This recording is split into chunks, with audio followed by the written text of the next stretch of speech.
வணக்கம். மந்த்ரா டிவி அன்பர்களுக்கு என் அன்பான வணக்கம். தொடர்ந்து இந்த சேனலுக்காக நீங்கள் கொடுத்து வருகின்ற ஆதரவுக்கு கோடான கோடி நன்றி. தொடர்ந்து இந்த சேனலை பாருங்க. இதில் வருகின்ற கருத்துக்கள், ஜோதிட பதிவுகள், ஜோதிட கருத்துக்கள் உங்கள் வாழ்விற்கு ஒரு வெளிச்சமாக நிச்சயமாக அமையும். தொடர்ந்து ஆதரவு தாருங்கள், பாருங்கள். நிறைய ஜோதிட தலைப்புகள்ல பேசிட்டு வரோம், தொடர்ந்து பேசிக்கிட்டே வரோம். அது உங்களுடைய ஆதரவுனாலதான். இன்னைக்கு நம்ம பார்க்க இருக்கிற தலைப்பு, உதவி செய்து சிக்கலில் மாட்டிக்கொள்ளும் ஜாதக அமைப்பு. என்ன சார், உதவி செய்யறது ஒரு தப்பா? நிறைய பேர் என்ன சொல்லியிருக்காங்க, சார் ஒருத்தருக்கு உதவி செய்ய போய் நான் மாட்டிக்கிட்டேன், அப்ப இதுக்கு ஒரு பதிவு போடணுமா இல்லைங்களா? ஏன் இது நடக்குதுன்னு தெரிஞ்சுக்கணுமா இல்லையா? நீங்க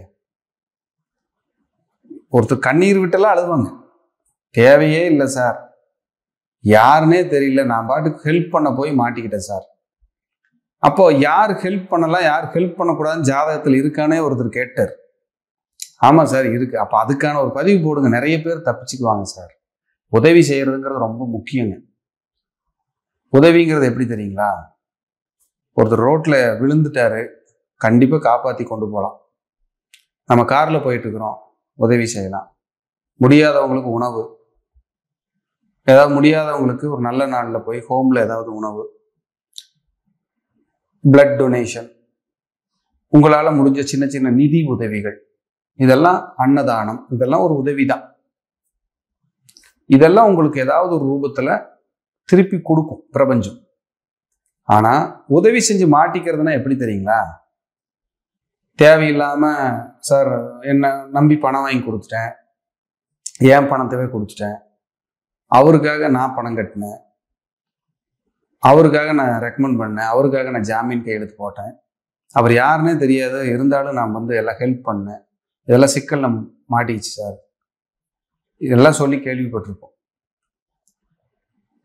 இது செய்யலாமா வேண்டாமா? செய்யற உதவி தான் செய்யணும். ரொம்ப பயங்கரமா உரிமை எடுத்து வேற லெவல்ல போய் உதவிகள் செய்து மாட்டிக்கிற ஜாதகம் இருக்கா இல்லையா? அது நேரம் கெட்டு போச்சுன்னு சொல்லுவாங்க. உதவி செஞ்சுட்டு வந்து ஏன் நேரம் எல்லாம் ஹெல்ப் பண்ண போய் மாட்டிக்கிட்டேன். இப்போ நான் ஜாமீன் கையெழுத்து போட்டு இப்போ என் வீடு ஜப்தி ஆயிடுச்சு, நான் பிரச்சனை பண்ணிட்டு நண்பருக்காக கையெழுத்து போட்டு இப்போ என் வீடு ஜப்தி பண்ணிட்டாங்க. இதெல்லாம் நம்ம சொல்லி கேள்விப்பட்டிருப்போம்ல சொல் வழக்குல. இது எதனால வருது அப்படிங்கிறத நீங்க பார்த்துக்கலாம். முதல்ல ஒரு ஜாதகத்துல உதவி அப்படிங்கிற பாவகம் 4ஆம் பாவகம். 4ஆம் பாவகம் தான் உதவி உதவி செய்யக்கூடிய பாவகம். அப்ப 4ஆம் அதிபதி உங்க ஜாதகத்துல 6, 8, 12 மறைந்தாலோ, 4ஆம் அதிபதி பாதகஸ்தானத்தில் இருந்தாலோ, 4ஆம் அதிபதி தன் வீட்டிற்கு 8ஆம் இடத்தில் மறைந்தாலோ, 4ஆம் அதிபதி பாதகாதிபதி நட்சத்திரத்தில் அமர்ந்தாலோ, இந்த 4, 5 கேடர்ல நீங்க இருந்தீங்கன்னா ஹெல்ப் பண்ணும்போது யோசிச்சு கவனமா பண்ணுங்க. Simple logic. போட்டுட்டு அப்படியே அது அந்த ரூல் இந்த ரூல் எல்லாம் எதுவும் எடுக்க வேண்டாம். ஜாதகத்தை எடுத்து வச்சுக்கோங்க. உங்க 4ஆம் அதிபதி யாருன்னு பாருங்க. உங்க லக்னம்னு போட்டிருக்கும், அந்த இடத்துல இருந்து எண்ணி வர 4ஆம் அதிபதி. அந்த 4ஆம் அதிபதி யாரோ அவர் 4, 6, 8, 12 மறைந்தாலோ, 4ஆம் அதிபதி பாதகாதிபதியோடு சேர்ந்தாலோ, பாதகாதிபதி நட்சத்திரத்தில் நின்றாலோ, 4ஆம் அதிபதி ராகு கேதுவோடு சேர்ந்தாலோ, ராகு கேதுவின் நட்சத்திரத்தில் நின்றாலோ, அல்லது 4ஆம் வீட்டில் ராகு கேது நின்றாலோ, இந்த அமைப்பு இருக்கான்னு பார்த்துக்கணும். இந்த அமைப்பு இருந்தா, இல்ல 4ஆம் அதிபதி தன் வீட்டுக்கு 8இல் மறைந்தாலோ. இப்போ 4ஆம் அதிபதி யாரு அப்படின்னா மேச லக்னத்துக்கு வச்சுக்குவோம். 4ஆம் அதிபதி சந்திரன். யாராவது கும்பராசி மேச லக்னமா இருந்தால் தன் வீட்டுக்கு 8ல் மறையும். இவங்கெல்லாம் ஜாக்கிரதையா இருக்கணும். அப்போ உதவி செய்யறதெல்லாம் தப்பு இல்லை. நான் ஏற்கனவே இந்த வீடியோ நல்லா முதல்ல இருந்து பாருங்க, சொல்லியிருப்பேன் நல்லா. அப்போ உதவி செய்யறதெல்லாம் தப்பு கிடையாது, செய்யணும். செய்யலைன்னா மனுஷனே கிடையாது. எப்படி உதவி செய்யணும், யாருக்கு சூழ்நிலை என்ன, உங்க சக்தி என்ன, உங்க தகுதி என்னன்னு பார்த்து செய்யணுங்கிறதா இதுல முக்கியமான மேட்டர். உங்க சக்திக்கு மீறி உதவி செஞ்செல்லாம் மாட்டிக்கிட்டு நல்ல பேர் வாங்க வேண்டிய அவசியம் எல்லாம் இல்லைங்க. உங்களுக்கு என்ன முடியும் அது செய்யலாம். இப்ப என்கிட்ட ஜாதகம் பார்க்க வராங்க, சார் ரொம்ப முடியல என்னால, நான் பார்க்கும்போதே தெரியும். என் அலுவலகத்தில் நிறைய பேர், இது சொல்லக்கூடாது, ஒரு உதாரணத்துக்கு சொல்கிறேன். நான் பார்க்கும்போதே தெரியும் இவங்க வந்து கஷ்டத்தில் இருக்காங்கன்னு. கண்டிப்பாக நான் வாங்குகிற ஃபீஸை நிறைய வேண்டான்னு சொல்லியிருக்கேன், திருப்பியும் கொடுத்துருக்கேன். இது என்னோட அந்த கிளைண்ட்டுகளுக்கு தெரியும். இதை சொல்லி காட்டல, ஒரு உதாரணத்துக்காக சொல்கிறேன். அப்போ இது எதுக்காக சொல்ல வரேன்னா, அந்த மாதிரி அந்த உதவிகளெல்லாம் அவங்க வம்சத்தையே காப்பாற்றும். அன்வான்டா பேராசைப்பட்டு வேற ஒரு விஷயத்துக்காக உதவி செய்யறங்கிற பேர்ல மாட்டிக்காதீங்க. அப்படி யாரெல்லாம் அந்த உதவி செய்யறதுனால சிக்கல்ல வருவீங்கிறதுக்கான விழிப்புணர்வு பதிவு தான் இது. அப்போ அதை பார்த்துட்டு, ஓ நமக்கு இப்படி கிரக சேர்க்கை, 4ஆம் அதிபதியோட பாதகாதிபதி இருக்காரு, 4ஆம் அதிபதியே பாதகாதிபதி. இப்போ கன்னி லக்னம், மிதுன லக்னம், தனுசு லக்னம், மீன லக்னம், இவங்களுக்கெல்லாம் பாதகாதிபதியே 4ஆம் அதிபதி. இவங்கெல்லாம் பாருங்க நிறைய உதவி பண்ணி மாட்டியிருப்பாங்க சிக்கல்ல. எல்லாம் எக்ஸ்பீரியன்ஸில் பார்த்த ஜாதகத்தின் அடிப்படையில் பேசுகிறேன்.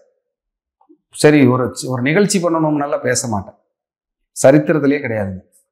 கண்டென்ட் இருக்கணும், சொன்னால் உங்கள் ஜாதகத்தை எடுத்து வச்சு பார்த்தா நிதர்சனமாக இருக்கணும். அப்படி இருந்தால் மட்டும்தான் இதில் பதிவாக வரும், இல்லைன்னா பேசவே மாட்டாங்க. ஏன்னா சும்மா பேசி இல்லாததை பேசி வியூஸ் வாங்குறதோ இல்லை அதிலிருந்து உங்ககிட்ட கிளைண்ட்டை வாங்குறதோ வேலையே அல்ல எனக்கு. அது வேண்டவே வேண்டாம் எனக்கு. விஷயம் இருந்தால் சப்ஜெக்ட் பேசணும், இல்லையா அமைதியாக இருந்துக்கணும். தேவையில்லாத வேலை பண்ணக்கூடாது, அதான் உண்மை. அப்போ பாதகாதிபதி உதவிங்கிற பாவகம் 4. நான் பிரசன்னம் பார்க்கும்போது 4ஆம் பாவம் தான் உதவி. 4ல் என்ன கிரகம் நிற்குதோ அவங்களை கூப்பிட்டு போங்க, இந்த பிரச்சனை சால்வ் ஆகுன்னு சொல்லுவேன். உங்க ராசிக்கோ உங்க லக்னத்துக்கோ 4ஆம் அதிபதி யாரோ அந்த தெய்வத்தை கும்பிட்டா கூட அந்த தெய்வம் உங்களுக்கு உதவிக்கு வரும். இதெல்லாம் உண்மை. இதுக்கு முன்னாடி பதிவே போட்டிருப்பேன், உங்களுக்கு உதவி செய்யும் கடவுள் யார் அப்படின்னு. இந்த என்னோட இதுலயே இருக்கும், போய் பார்த்துக்கணும்.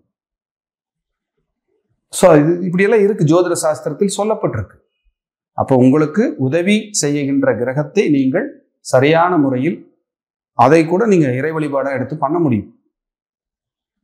அப்போ உங்களுக்கு உதவிங்கிற பேர்ல மாட்டிக்காம இருக்கணும்னா அந்த பாதகாதிபதி தொடர்பு, 6, 8, 12 தொடர்பு, தன் வீட்டுக்கு 8ஆம் இடத்தில் அந்த மறைந்த கிரகம், பாதகாதிபதியோடு இணைந்த 4ஆம் அதிபதி, இதெல்லாம் இல்லைன்னா ஹெல்ப் பண்ணுங்க. இல்லையா யாருக்கும் தொந்தரவு பண்ணிடாதீங்க. நீங்க உதவி கேட்டாலும் உங்களுக்கு கிடைக்காது இந்த கிரக அமைப்பு இருந்தா. நீங்க நிறைய செஞ்சிருந்தா கூட உங்களுக்கு உதவின்னு கேட்குற சமயத்தில் ஃபோன் சுவிட்ச் ஆஃபாக இருக்கும், உங்களால் ஒன்றும் பண்ண முடியாது. அப்போ பிளானட் தான் உங்களை இயக்குதுங்கிறதுக்கு இதெல்லாம் ப்ரூஃப். அப்படியே தொந்தரவு பண்ணிக்கிட்டே இருக்குங்க. ஸோ அதெல்லாம் கடந்து அந்த உதவிகள் உங்களுக்கு எப்பொழுதும் பாசிட்டிவாக தொந்தரவு இல்லாமல் இருக்கணும், மன நிம்மதியாக இருக்கணும். உதவிகளால் எனக்கு எந்த பிரச்சனையும் வரக்கூடாது, பிறருக்கு செஞ்ச உதவிகளால் உபத்திரவம் வரக்கூடாது அப்படின்னு நீங்கள் ஃபீல் பண்ணால் ஒரே ஒரு பரிகாரம் தான்.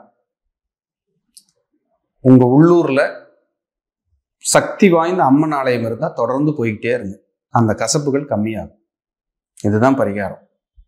இல்லையா ஒரு முறை ஆலங்குடி குரு பகவானுக்கு நமஸ்காரம் பண்ணிட்டு வரலாம், அதனாலையும் பிரச்சனை தீரும். ஸோ இதெல்லாம் இருந்துச்சுன்னா உங்களுக்கு அப்படியே இந்த இப்படி உதவி செஞ்சால் நமக்கு சிக்கல் இருக்குங்கிறத புரிஞ்சு கரெக்டாக ட்ராவல் பண்ணிங்கன்னா எந்த தவறும் பெரிய அளவில் இல்லாமல் உங்களை நீங்கள் தற்பாதுகாப்பு செய்து கொண்டு நம்ம நிம்மதியாக இருக்கணுங்கிற அந்த ட்ராவலிங்கில் உங்களால் நிம்மதியாக ட்ராவல் பண்ண முடியும். ஸோ இது சிம்பிள் கண்டென்ட். இதை உணர்ந்து ஒரு தடவைக்கு இந்த வீடியோவை 2 தடவை பாருங்கள், உங்களுக்கு புரியும். ஸோ இது ஜோதிடர்களுக்கும் ஜோதிட ஆர்வலர்களுக்கும் பெரிய தீனியாக இருக்கும்னு நான் நம்புகிறேன். ஏன்னா இந்த மாதிரி கண்டென்ட் எல்லாம் கிடைக்காது. ஸோ அது பயன்படுத்தி நீங்களும் வெற்றி பெற என் வாழ்த்துக்கள். மீண்டும் ஒரு நல்ல பதிவில் சந்திக்கிறேன். நன்றி, வணக்கம், வாழ்க வளமுடன். தொடர்ந்து இந்த சேனலுக்காக நீங்கள் கொடுத்து வருகின்ற ஆதரவிற்கு கோடான கோடி நன்றி. தொடர்ந்து இந்த சேனலை பாருங்க. இதில் வருகின்ற கருத்துக்கள், ஜோதிட பதிவுகள், ஜோதிட கருத்துக்கள் உங்கள் வாழ்விற்கு ஒரு வெளிச்சமாக நிச்சயமாக அமையும். தொடர்ந்து ஆதரவு தாருங்கள், பாருங்கள்.